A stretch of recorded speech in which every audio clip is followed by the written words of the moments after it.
So welcome to another podcast. Don't tell me to shut up. I gotta tell you, I don't know how I feel about this whole Chris Rock situation. I mean, I saw selective outrage. I do believe that he had a lot of great points. I think we do have selective outrage about a number of things. I think we always have. I think very much in the same way as things don't outrage you as much as they would if they involved you. Right. But I think he had a lot of great points when you think about how a lot of people are outraged on phones that were made by child slaves. Right. So it's like, okay, but you're mad about that, but you're not mad about this. Right. And I do believe that for the most part, we as humans choose what is outrageous to us and what isn't. Right. And I think, in my own opinion anyway, that's based on how you feel about the subject. I think when he made the point about, detailing how outraged you are about anything, and you do it on a phone that was made by child slaves, the question is, why are you not outraged by that phone? You bought it knowing the history. Right. We think about blood diamonds, right? We know the history, but we buy them anyway. Right. We don't inquire as to where were these mined. You just think, damn, them some dope ass diamonds and I want them. So selective outrage. It's not outrage to you because you want them. You've always wanted them. You think they look great. And you don't necessarily care enough to, I'm not going to say you don't care. Or maybe you don't. I don't know what to attribute that to, whether you care or not. And I'm guilty of it. I've never gone into a shop to buy diamonds and said, now, where were these? Right. Where were these mined? Where did you get these from? I mean, you wear shoes that are probably made by, Of course. shoes, clothes. So All of it.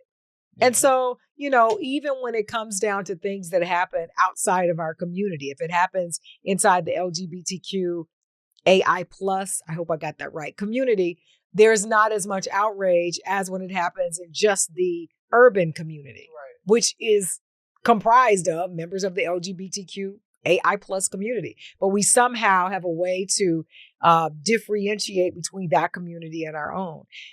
I mean, first of all, overall, I thought it was funny.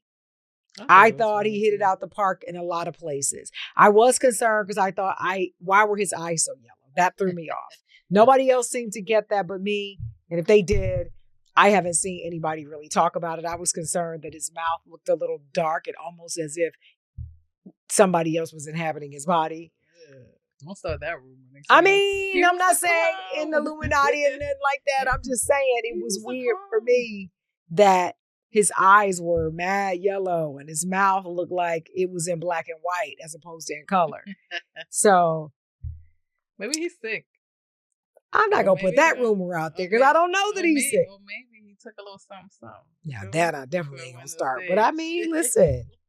It was a lot riding on the line. It was the first time that Netflix ever did a show live like that, especially a comedy special, which they tend to take the time to edit, make sure they go through legal to make sure, did we say anything that might come back to bite us? Should we edit this out because of the backlash that may happen?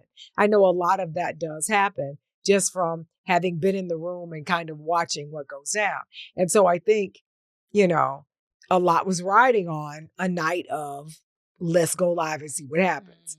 And you knew that he fudged a joke, which, I'm sure it happens a lot, but we don't get the luxury of seeing that because a great editor in post took it out. So you never knew it happened. Or generally they do the show once or typically twice and do pickups. Right. So I mean, I don't know. It was a lot of people talking about the punching down on Black women. I don't know that I got that. I mean, I think it was because of the whole Jada thing. But at the end of the day, and Megan. Yeah. She may not claim Black, but she a sister. But this is the thing.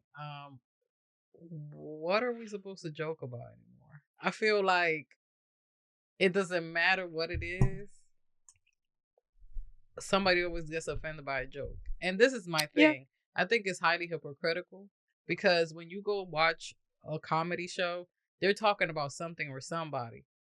So you laugh at somebody else's pain, but then when it's your pain, you get offended by it. So it's highly hypocritical. True. Because if you Okay, are let's stop right there because you can pick it up right there. You got to stop leaning over because if I could show you what you look like you're doing like this. So you got to play it like I'm playing it. Stay in the middle and look at your side eye, or slide your chair over, but still play your body over to your left. Yeah, I can see So it. let's try that. Slide it over. Slide the chair over, but still play yourself to the left. So in other words, get up so we don't scoot and break the chair. Right. Just slide it over and then play yourself. Yes. But try not to look over. Just know that I can see you and you should be able to see me straight on without doing this because it looks weird. You keep disappearing like Tisa was. I'm like, okay, where are you going?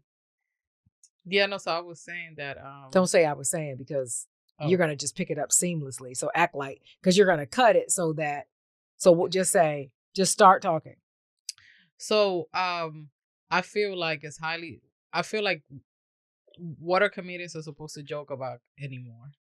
I feel like everybody always gets offended about something, and I feel like it's highly hypocritical because when you go watch a comedy show, they're talking about something or somebody, so you're laughing at somebody else's pain, but the moment it shifts to whatever it is that you identify with or who you identify with, then it becomes a problem. So is the art form of comedy lost? I don't know that it's lost as much as I think we have become a highly sensitive, overly sensitive community. Because there was a time that a comedian could get on stage and talk about everybody. And if you were in that community, there wasn't quite as much outrage. You laughed at it. Right. It is like being a person who has a certain issue and the comedian talks about it. You will laugh at it. People on the front row knew when they sat on the front row, they were going to be dogged out, whether it was their fashion, their weight, their significant other that they were with. There was a ton of things about them. If you were the only white person on the front row, that was going to become an issue. And people laughed because that was the whole point. You came to laugh, not to be offended. Right. However, that's not to say there wasn't maybe a small group of people that might have been, I don't know, maybe they felt offended, but we didn't really know about it because social media didn't exist in the 80s and the 90s and early 2000s when some of the greatest comedy was done. Even when you go all the way back to the 70s and you think about Red Fox and Richard Pryor and, Moms Mabley and, all of these people who said some pretty offensive things. You laughed it off because you knew. I mean, my God, think about Archie Bunker in the 70s. Yeah. They were using the word nigga on TV all the time. And we laughed at it. I laughed when Weezy said nigga. Right. I was like, what? She called him a nigga. And we laughed, but now we don't. Yeah. It's like I don't know if it's because we've become so woke. Is there a thing possibly as too woke? I don't want to sound like, the far right because I'm not that. But I do think that sometimes too much knowledge, I hate to say it's not a good thing, but perhaps, you know what it reminds me of?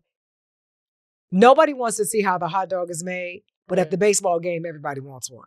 Right. But if you were to actually have all of the knowledge that went into it, you couldn't enjoy it. Now, some would argue, well, yeah, but it's good that you know so that you realize it could actually make you sick, the nitrates and all of those things. Well, yeah, but anything out of moderation could also make you sick. Right. It's like we know sugar, is not really good for you, but nobody sits around and takes a whole bag of sugar and pours it down their throat. You have a nice donut every now and then. You don't make it a habit. So, it's all in moderation. And I think you can have sensory overload. I think you can know so much that nothing is funny anymore and everything becomes hyper literal. Right. Yeah, I don't know, but a lot of times, first of all, I think some people need to just go back to snoring and sleeping. Second of all, I also think that a lot of people will have such quote unquote level of wokeness that then they just start talking about things that aren't even factual anymore. Like they go so far to the woke side that it's like everything just becomes an opinion or things that they see and they just formulate opinions. So there has to be a balance. I think that comes down to everybody thinks they're a professor. Yeah. Everybody thinks that, I've studied it, or as Viola Davis would say, I wrote a lot of books. I think they feel as though I've written a number of books or maybe not, maybe some pamphlets. They've studied social media and YouTube. YouTube is not a university. It doesn't mean that you can't learn a lot of things. Here's a great thing. So I love TikTok. I try not to stay on it too long because I think too much of anything is just bad for you. However, I have learned some useful tips. Case in point, lean in for this one because this is really good. Do you know how you have plastic Tupperware? Yeah. And you put spaghetti or anything, any kind of meat from the day before, whether it's turkey or beef or whatever, and there's that greasy film that I don't give a damn how much Dawn soap you put in there. It's going to be greasy or it's going to leave that kind of oranges tint to it, right? And you're like, what the fuck? How can I get rid of this? I learned on TikTok, and this shit works, that if you put, look, you like, what is it? I got it. Because, you ruin a lot of Tupperware that way because nobody likes dirty Tupperware. You like it to be pristine, clean, right? You take a paper towel. You fill it with less than half water, warm water, I guess, and like a little bit of soap. Right. Just one press, one pump. Boop. Put the lid on it. Shake it with the paper towel inside. Don't ask me what kind of spooky magic this is, but when I tell you, all the grease will disappear and you can squeak that bitch. Oh. It works. So, all of that to say, there are some useful tips on social media, but I think when you try to use it as your university and you don't do, even in that, before I told somebody about it, I tested it. Right. I tried it for myself. Right. And so rather than take information that you hear and run with it, we coming up as a journalist, we called it ripping and reading. You just rip the headlines and read them as opposed to, doing your due diligence to make sure, well, where did this information come from? What is another source? Do I have something that I could back it up with? You just take it and you run with it. And so I feel all of this stuff about being woke and, I think a lot of people are just regurgitating information that they heard and they really don't know how true it is. They just love how it makes them feel. Right. So I just feel like we're going to live in a society that we're not going to be able to laugh. We're not going to be able to do nothing but just be stuck or just, I don't know. It's just comedy is just a thing. Like nobody can say anything. And it's kind of frustrating at times. But my thing is this. If you know kind of like the MO of a comedian, why would you pay money to go see them just so you can tear apart everything that they say? Because it is freedom of speech, right? And I mean, loosely. Yeah. But I think that either you like my work or you don't. Right. What I am not a fan of is you censoring my work because you don't like it. Right. So you're saying because you don't like it, nobody else can. That's the issue that I have. If you don't like Chris Rock, don't go see his shit. Right. That doesn't mean I don't want to see it. Maybe I do. And I don't want your opinion or your feelings, your hurt feelings to now stop me from seeing it. Guess what? Newsflash. I still like Will Smith. I watched Emancipation and I thought it was great. Now, guess what? You may have canceled him and felt like I'm never going to see anything that he doesn't want to see. I think that is fantastic. If that's how you feel, make your opinion known and stick to it. Just don't infringe upon me wanting to see it. Yeah. People are so I don't mind a good joke or two. Do I believe Chris Rock was punching down on Black women? I think Black women get punched down on all the time. And I don't think any amount of social media boycott or protest, I don't think any of that's going to stop that. I think that, you know, I just don't think that's going to stop. I think it would be different if he only talked about Black women.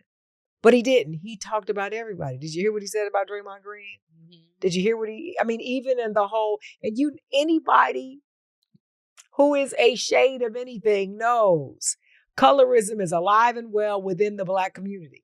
And here you are making a distinction between Steph Curry and Draymond Green based on their color. Matter of fact, I saw something extremely interesting this morning. I'll be the judge of that. Which plays on the whole colorism thing, right? So I saw a thing in the shade room that people were tweeting, females were tweeting saying that they think they're going to go to a sperm clinic because they don't want to have Black babies. They want to have mixed babies. You know what I'm saying? So it's kind of like that plays into the colorism that it's prevalent in our community. Well, but here's how I feel about that. And I know it's going to be controversial. I don't give a fuck. Don't tell me to shut up. This is my opinion. I think you can have whatever kind of baby you want. That's your business. I don't get to step in and tell you, you need to have a Black baby. The blacker, the better. That ain't my place. Because you know what? I'm not going to help you raise that baby.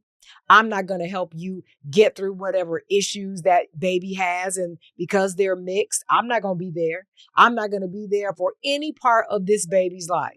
So why should I tell you what kind of baby you need to have? That's like me being able to step in and say, why are you only dating dark-skinned dudes? He ain't sleeping with me. Why do I care? Right. And so I think, listen, because of the amount of care, love, attention, provisions that you have to make ready for a child, I think that when you bring a child into this world, I think that you have to do everything that you can to make sure that you are open and ready. That's why I think you need to be careful about who you decide to sleep with, and as Chris Rock said, allows to come inside you. So that if you have a baby, you have to make sure you made a good choice. So I feel the same way I do about whatever your preference is in men. I think you can have the same preference that you want. Most people say, I hope my baby has his eyes, or I hope my baby has my nose. I hope he don't get his head. There are all kinds of things that we say about the baby that we want. So I think you have the baby that you want. That ain't got to do with me. I understand that, but that's still some sort of, because it wasn't because they just wanted to have it. They just didn't want to make sure that they didn't have a Black baby. Like, that was their reason. So I'm not saying that it's wrong. If that's what they want to do, they want to do that. But that's also colorism. Yeah, but I think, well, first of all, right, but why are we acting like colorism doesn't exist? No, I'm not saying that well, some people feel like it doesn't exist, but I think we prove it every day. We always have a battle between light skin and dark skin. It's always, it wasn't chosen because they were dark skinned. They wasn't chosen because they were light skinned. Like, it's always a battle. Well, first of all, I don't think there's not a we are always having a battle. I think there exists one, but I don't think as a blanket statement we are involved in that. Do those types of situations happen all the time? When we look at how they lighten Beyonce on this cover, they darken, a suspect who happens to be a person of color on that end. Certainly, we know those things exist without question. But I think I still go back to, listen, I love getting dark in the summer. And you know what it has nothing to do with? Colorism. I just happen to like the cinnamon complexion that I get in the summer. And I don't think for 1 minute to myself, I want to be darker. I want to be darker because it's better. I never think that. I just think, I like how this looks on me. Right, but if you say, I don't want to have a Black baby because who wants to have a Black baby? That's because you believe that you shouldn't have a Black baby. Correct, but I also think if you say all the women who are doing that are saying that, no, I think that's wrong. From what I read, that was their reason. I would have to do my own research on that to see that every single woman who said, I want to have, I'm not saying that you're not right. I'm saying for me, because you know how I am, I'm a person of facts. I would have to read that and see that every single one of them said that. And I'm sure there are a number of women who want to have light-skinned babies with good hair. It's not the first time I've heard that. my whole life. You better make sure you're going to have a baby with him. You're going to have some terrible hair. That's always been a part of our community. And guess what? I don't think it's going anywhere. And it's not just our community. It's all around the world. I understand that, but I guess I was just giving that as an example of the whole colorism thing that he was talking about. So yeah. That's still colorism. It doesn't, whether you think is right or wrong, there's still colorism. Yeah, I mean, I mean, I'm not going to argue with that. I just think that very much in the same way as you've said many times, I don't want to date a light-skinned dude. That's colorism. Right. I don't like light-skinned dudes. Right. But you've never heard me say, oh my God, that's so, I mean, my thing is, listen, that's your preference. If that's what you, I mean, hey, it is what it is. But I mean, if I find a light-skinned dude that loves me or whatever, it's just my... Right. But you've never said that. This is your first time ever saying something like that.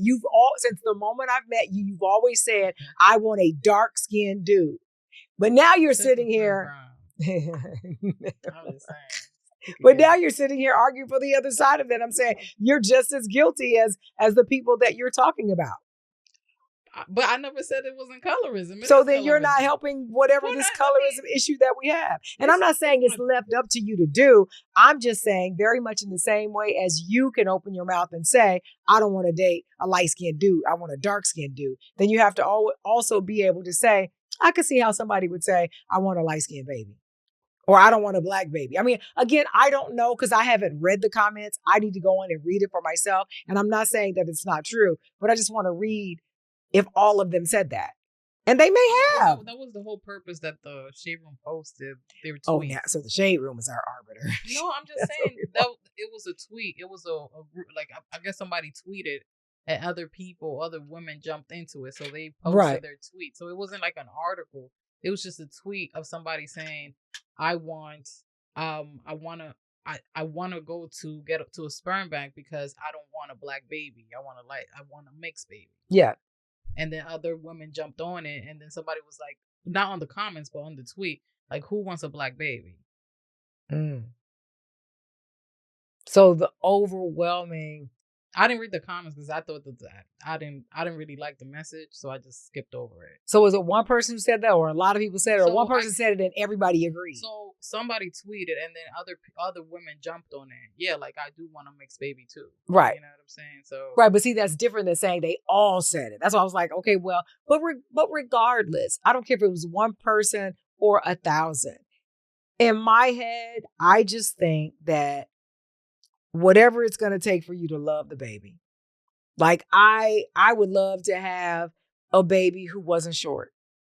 And if I got to go in the genetic pool and make sure that doesn't happen, then that's probably what I would do. Well, I think that's stupid too. You know why? Because nobody knows genetics. And No, but they do. Nowadays, you can pick and choose what kind of baby you want. I understand. I mean, but the thing, that's if you actually go in there and tweak some things. But if you just have sperm from somebody, you don't know how your baby's gonna come out. I have cousins who are all from one parent. They're all different colors. They're all different shades. Well, first of all, me and my brother, we were different shades. Yeah, but I think looking down the history of your people, then you knew that. You said to me, your dad is considerably darker and you have people in your family who are darker. So it would stand to reason that gene would show up somewhere. I understand that, but that proves my point. So if you're going to go somewhere and you're going to say, oh, I want a particular type of sperm because I want a mixed baby, and you probably want your baby to be to look mixed, you could have a rude awakening because your genes may be stronger than the actual sperm. Probably 10 years ago, but now you can go in and they will alter the genes for you and you can have whatever kind of baby you want. That's what I'm saying. That's if you do that. But if you just go and put the sperm in and that's it and don't tweak nothing, then you don't know what's going to come. But the great thing is, I'm not going to say 10 times out of 10 because I don't like to paint everyone with a broad brush. But when you go in, and I know because I've gone into 2 different clinics, they make that known right up front. Would you like a baby with this color eyes or blah, blah, blah. So I think, again, 10, 15 years ago, you just went in and got whatever was in the cup. Those days I'm not going to say they don't exist anymore. Probably if you go to the low end clinic, you could probably get you just whatever's in the bin. Like, this is what left over in the red cup. You want this?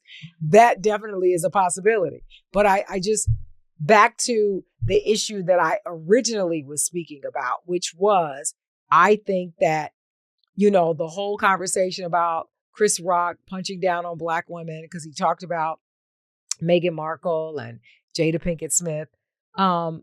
And people were alluding to the fact that this goes all the way back to, I guess, the time when he did the documentary about good hair and some other things that he said over the years. I just tend to look at the types of things that he says as jokes, and I don't take them personally. Now, that does not mean that everybody feels that way.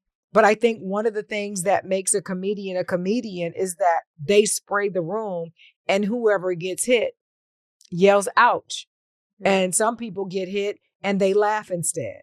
And I think that to me is the beauty of comedy, but you have to be willing to tell a joke and stand in it. Right.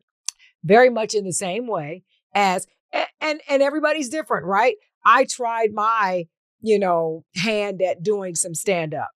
I had a joke that I thought was funny that was based on a date and how at one point my list of requirements was super long.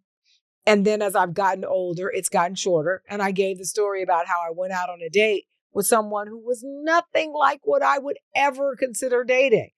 And the description that I gave that night on this open mic particular night, the dude walked in who looked just like somebody that I was going to make fun of. Now, for me, I couldn't do it because I was like, oh, and he's the only one in here. I don't want to make fun of him. But when you're a comedian and you've been on the road for a long time, and I think there is a gift and an art of being able to tell a joke about somebody and not have them walk away crying. Think about all the fat jokes that people tell. Yeah. And people laugh. And he talking about you. And you laughing. Yeah, because it's funny. I don't take it personal. It's a funny joke. I just don't know if there are a lot of those. Well, I don't know. I think that there are. I think the number of shows that I've gone to that DL has done, a number of other comedians that I've seen, everybody laughed. And some of it was pretty harsh. Right. But there were no protests the next day. There was no boycotting of them the next day. I think people come, they drink, they laugh. They want to be able to suspend themselves from the reality of their lives and have a good time. I just think that when you begin to do the specials and it's on TV and now it's floating all on social media, I think you have a stronger propensity of people who are going to have a problem with what you said, i.e. Chris Rock. I mean, for me, my big thing was I found it ironic that he would say, I was raised by parents as if Will Smith wasn't. And then to say the lesson that I learned was my mama said, don't ever fight in front of white people. Yeah. When the whole special was you fighting in front of white people. And maybe not the whole thing, but certainly the last 10 minutes that was you weird. fighting in front of white people, right? I mean, we did. Most people missed the fact that he called white people crackers. And they didn't even talk about that. They didn't catch that part. They was like, no, we waiting on the Will Smith and Jada Pinkett Smith. So, but again, all of them are jokes. And for me, what I really hope is that now that Will had his say, he had his opportunity to, make a statement and talk about it. And now Chris Rock has had his opportunity to come back and talk about it after a year and a $40 million paycheck to go with it, which was brilliant, by the way. I just hope that we can move on. I mean, listen, I think people were waiting for that moment. And that's where I think that's when we're also people are also hypocritical because first of all, people have always pointed the finger at Jada, at least on the internet. So the moment that somebody actually says it, then it becomes an issue, and now it becomes a Black woman issue. It's just, to them, it's just a Jada issue. You know what I'm saying? So, and I'm not saying that it was right. I'm not saying that, because I don't like the whole Jada thing either. But if that's how he feels, and she was also involved because that's his wife, and it was a whole mix-up thing. And if he wanted to talk about it, he talked about it. But most people probably went there for that anyway. Well, most people also said that they believe that Chris Rock has had a thing for Jada for a long time, and this was all about that. Perhaps. I don't know. I don't know either. Yeah. All I know is I think this now, first of all, being completely honest, I think he had a point in that everybody's been cheated on. The difference is I've not seen an interview where the person who cheated interviewed the person that they cheated on. Mm-hmm. And so it was funny when he said, so I did this. How does it make you feel?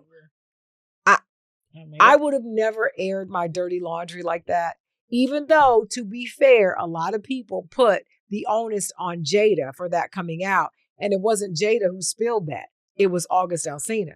He put it out first, and then she addressed it. I probably would have just let sleeping dogs lie. I'd have been like, let him talk. He can say whatever he wants to. He could have it on tape, and I'd be like, I don't even know who that is.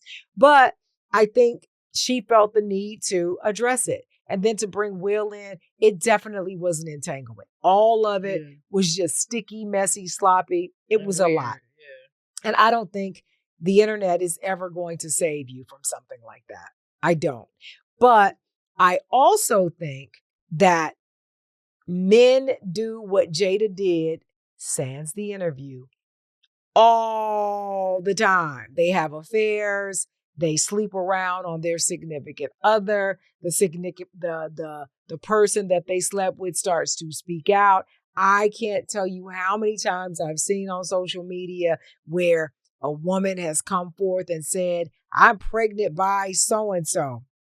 Hello, that whole situation with Tristan and Khloe, or whichever Kardashian. I can't keep up with them. But that was that, where this girl comes forward, like, I'm pregnant.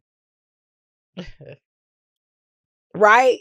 So it's not like it doesn't happen all the time. So to make Jada out to be the villain because she had an affair, I think the biggest issue was it was her son's friend. It was the age difference. All of that I am not a fan of, especially considering. Let me back that up a second. I don't have a problem with a woman dealing with a younger dude. I think men do it all the time. I think women can do it as long as everyone is of legal consenting age. My problem was he was damaged. And from my understanding, not knowing the full story, he was there for help and inspiration. Right. And instead, she gave him the cookie, which in some circles can help and be inspiring. But I think that she should have played more of a mother figure, a mentor or something to kind of help him get through whatever he was going through. I don't know, because he was a mess after that. I don't think he knew his name. I don't know. But I didn't like that people latched on to the fact that she had this affair with this guy and they were like, oh my God. I'm like, first of all the men who were speaking are hypocrites in and of themselves because they probably all had affairs, a time or two or three or four or five. But I think because it was a woman, and I think we've locked women into this prism of you're not allowed or you should not explore your sexuality or you can't be overly sexual or you can't do any of those things. That is reserved for just men only. And my thing was, if she said, listen, we got an understanding. And if Will said, we got an understanding. Hell, at that point, it ain't none of my business. I mean, it's none of my business in the first place, but certainly if it is something that they do in their household and they're cool with it, why am I even speaking on it?